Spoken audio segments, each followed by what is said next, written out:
Herobrine एक ऐसा entity जिससे सब डरते हैं। अगर वो किसी के वर्ल्ड में आ जाता है तो वो उसके वर्ल्ड को पूरी तरह से डिस्ट्रॉय कर देता है और उस वर्ल्ड के प्लेयर को भी उस वर्ल्ड को छोड़ने पे मजबूर कर देता है। लेकिन आज मैं हीरोब्राइन के वर्ल्ड में जाऊंगा और वहाँ पर 25 डेज सरवाइव करूंगा। तो आइए चलिए स्टार्ट करते हैं इस जर्नी को।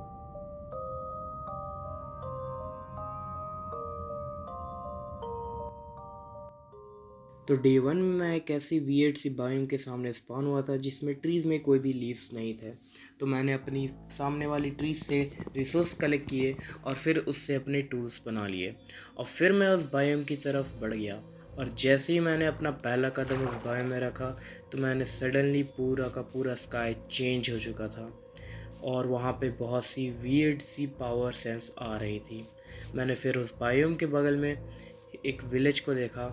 तो मैंने उस बायोम को एक्सप्लोर करने के बाद उस विलेज के पास गया और मैं उस बायोम को देखकर ही समझ गया था कि ये और किसी और का नहीं, हीरोब्राइन का बायोम है।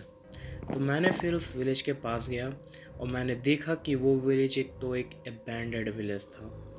तो मैं समझ गया था कि इस विलेज का हाल ऐसा हीरोब्राइन ने ही किया है और अगर मैं वहाँ पर और थोड़ी देर रुका तो मेरा भी यही सेम हाल होगा। इसलिए मैंने उस विलेज से जितना सामान कलेक्ट कर सकता था उतना कर लिया और मैंने वहाँ से कुछ ज़ॉम्बीफाइड विलेजर भी देखे। मैंने उन सबको मार दिया और उनसे सामान कलेक्ट करते करते रात हो चुकी थी। और अभी मैंने फर्स्ट टाइम हीरोब्राइन को देखा। वो अपनी बायोम की तरफ से मुझे स्टेयर कर रहा था। लगता था कि वो मुझे बताना चाहता था कि मैं कितनी बड़ी गलती कर चुका हूँ उसके वर्ल्ड में आके।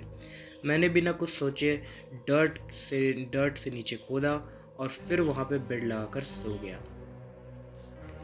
डे टू की सुबह मैं उठा और फिर से मैंने उस बायोम की तरफ देखा और मुझे फिर से हीरोब्राइन दिखाई दिया। तो मैंने सोचा कि मैं उस बायोम से जितना दूर जाऊंगा उतना हीरोब्राइन मेरे तरफ पहुंच नहीं पाएगा। इसलिए मैंने उस बायोम से दूर जाना चालू कर दिया। जाते जाते मुझे एक रवीन के पास आया और मुझे वहाँ पर एक प्लेस भी दिखा जहाँ पर मैं अपना बेस बना सकता था। इसलिए मैं उस बेस को फ्लैट करने पे जुट गया और फ्लैट करते करते रात हो चुकी थी और मैं बस सोच ही रहा था कि यहाँ तक हीरोब्राइन मुझे क्या ही ढूंढ पाएगा। फिर मैं जैसे ही मुड़ा मुझे हीरोब्राइन दिखा। तो मैंने सोचा कि अब मैं जल्दी सो जाता हूँ, पर इस जैसे पीछे पलटा तो मुझे हीरोब्राइन फिर से दिखाई दिया और इस बार वो मेरे बहुत ही करीब था। तो मैं डर गया था और फिर मैं दूसरी साइड जाने लगा, पर मुझे फिर से हीरोब्राइन दिखाई दिया और मैं सब जगह से हीरोब्राइन से घिर चुका था। तो मैंने जल्दी से नीचे डिग किया और वहीं पर बेड लगाकर सो गया। डे 3 को मैं समझ गया था कि मैं हीरोब्राइन से कितना भी दूर चला जाऊँ वो मेरा पीछा नहीं छोड़ेगा। इसलिए मैंने अपने बेस के लिए जितनी जल्दी हो सके उतनी जल्दी रिसोर्सेस कलेक्ट करना चालू कर दिया और रिसोर्स करते वक्त मैंने रिवीन में जाकर थोड़े से कूल भी कलेक्ट कर लिए, क्योंकि मुझे फूड और टॉर्च वो की बहुत ही ज़्यादा ज़रूरत थी।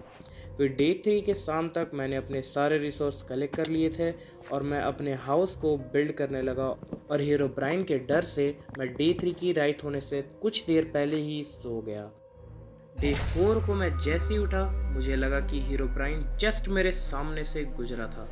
फिर मैंने उस दरिंदे को एक और बार देखा और उसे मुझे फिर से स्टेयर करने लगा और फिर वो जैसे ही गायब हुआ मैंने अपने हाउस को बनाना स्टार्ट कर दिया। हाउस बनाते बनाते रात हो चुकी थी और मुझे फिर एक और बार हीरोब्राइन दिखाई दिया। तो मैंने फिर से जाके सोने का सोचा।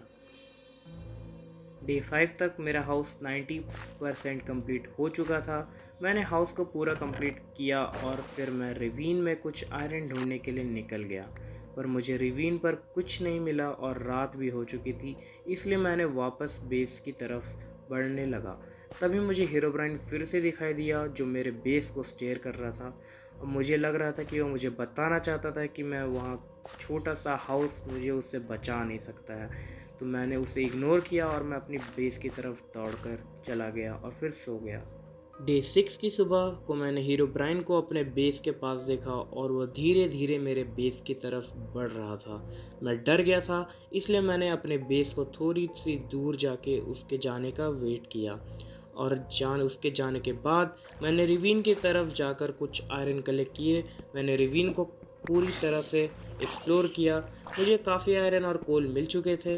रिवीन को एक्सप्लोर करते करते रात हो चुकी थी, इसलिए मैंने अपने बेस में जाकर सोने के लिए चला गया। डे 7 की सुबह मैंने सबसे पहले अपने हाउस के लिए ग्लास इकट्ठा करना चालू किया और बेस पे ग्लासेस लगा दिए, और फिर मैंने फूड के लिए एनिमल्स को मारना चालू किया। तभी एक चिकन को मारते ही मुझ पे हीरोब्राइन ने एक अटैक किया, और वो अटैक बहुत ही ज़्यादा तगड़ा था। उस अटैक ने मेरे 3 हार्ट्स के डैमेज दिया था। मैं समझ गया था कि हीरोब्राइन का एक अटैक कितना ज़्यादा पावरफुल है, इसलिए मैं अपने हाउस पे जाता ही तुरंत अपने सारे आयरन्स को यूज़ करके अपने लिए आयरन का आर्मर और शील्ड और कुछ टूल्स बना लिए। फिर उसी को करते करते रात हो चुकी थी, और मैं हीरोब्राइन के दिखने का वेट कर रहा था ताकि मैं उससे दिखा सकूं कि मैं उससे डरता नहीं हूं। फिर मुझे हीरोब्राइन सामने आकर अजीब सी मूवमेंट्स करने लगा, और वो बार बार मेरी ही तरफ बढ़ा जा रहा था। मैं उससे अभी भी लड़ने के लिए रेडी नहीं था, इसलिए मैंने सोने का सोचा। डे 8 की सुबह मैंने अपने बेस को डर्ट से एक्सटेंड करके एक फार्म बनाना स्टार्ट कर दिया। फार्म बनाने के लिए मेरे पास कुछ रिसोर्सेस कम पड़ रहे थे, इसलिए मैंने रिसोर्सेस कलेक्ट करने के लिए चला गया, और रिसोर्सेस कलेक्ट करते करते रात हो चुकी थी और मैं जाकर सो गया। डे 9 की सुबह मैंने अपने फार्म पे सीड्स प्लांट्स कर दिए थे और अपने बेस के पास टॉर्चेस लगा दिए ताकि वहाँ पर कोई मॉब स्पॉन नहीं हो और मुझे सोने पे कोई भी दिक्कत नहीं हो। सारे टॉर्चेस लगाने के बाद मैंने अपने बेस के लिए और रिसोर्सेस इकट्ठा करने लगा ताकि मैं फेंसेस लगा सकूं, और पूरा दिन इसी पे बीत गया। डे 10 की सुबह मैं जैसे ही उठा तभी मुझ पर हीरोब्राइन ने एक अटैक किया। मैंने फिर अपने बेस के लिए ईज़िली आने जाने के लिए स्टेयर बनाने लगा। मैंने पूरा दिन उसी में लगा दिया, और रात होने पर मुझे फिर से एक और बार हीरोब्राइन दिखाई दिया, और वो मेरे बेस के पास ही आ रहा था, इसलिए मैं फिर सोने के लिए चला गया। डे 11 की सुबह मैंने अपने बेस को और सिक्योर किया और फिर एक स्ट्रिप माइनिंग के लिए प्लेस बनाने लगा। मुझे वाइट 10 तक डिग करना था, तो वो करते करते मुझे पूरा 2 दिन लग गया। डे 13 को मैं डायमंड्स की खोज पे निकल पड़ा माइनिंग करने, और मैंने पूरा दिन माइनिंग करने के बाद भी मुझे एक भी डायमंड्स नहीं मिला, पर मुझे आयरन बहुत मिल चुके थे। डे 14 को मैंने अपनी माइन में आने जाने के लिए स्टेयर्स लगाए और फिर माइनिंग के लिए चला गया। फिर एक लंबी माइनिंग के बाद मुझे एक केव मिली जहाँ पर मुझे डायमंड्स दिखे, और मैं फिर बहुत ही ज़्यादा खुश हो गया था। मुझे 2 ही डायमंड्स मिले थे, लेकिन वो भी मेरे लिए एक बड़ी बात थी। उन डायमंड्स को कलेक्ट करने के बाद मैं उनसे अपने बेस में जल्दी से जाकर रख दिया और वापस माइनिंग के लिए चला गया। मैंने डे 14 और 15 सिर्फ माइनिंग की, और उस बीच मुझे 6 डायमंड्स मिल चुके थे। डे 15 को मैं केव में घूम चुका था और मेरा फूड भी ख़त्म हो गया था, क्योंकि मुझ पर एक ज़ॉम्बिस ने अटैक भी किया था। मुझे वापस घर जाते जाते 5 दिन लग चुके थे, और फाइनली डे 20 को मैं घर वापस आ गया था। मैं उतना खुश नहीं था क्योंकि मुझे सिर्फ 6 ही डायमंड्स के अलावा और कोई भी डायमंड्स नहीं मिले थे।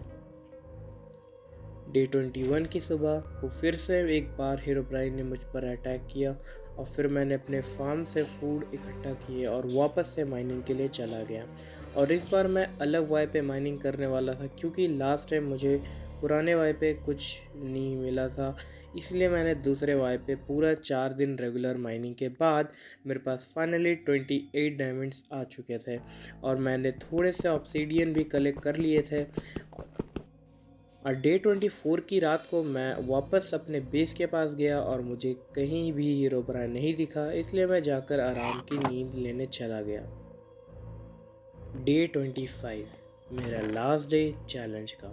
मैंने सुबह को जल्दी अपने लिए फुल डायमंड्स के आर्मर सेट बनाया और डायमंड्स के टूल्स भी बना लिए, और ये रहा मैं डे 25 को एक फुल आर्मर सेट के साथ, और इसी के साथ मेरा चैलेंज कंप्लीट हो गया। लेकिन अभी भी हमारी जर्नी बाकी है। हम अभी भी इतने पावरफुल नहीं है कि हीरोब्राइन से लड़ सके। तो अगर आप लोग चाहते हो कि मैं इस वर्ल्ड में और 50 डेज सर्वाइव करूं, तो यार मुझे कमेंट्स में ज़रूर बताना। So thanks for watching this video guys. अगर आपको ये वीडियो पसंद आता है तो वीडियो को लाइक करें, चैनल को सब्सक्राइब करें, और मुझे चैलेंज और कुछ देना है माइनक्राफ्ट पे या किसी और भी गेम पे तो मुझे कमेंट्स करें। तो तब तक के लिए मिलते हैं नेक्स्ट वीडियो में, तब तक के लिए take care and good bye. मैं वहाँ पर फेंसेस लगा दिया ताकि मैं अपने बेस पे आराम से आ सकूँ और जा सकूँ। अरे यार क्या है ये?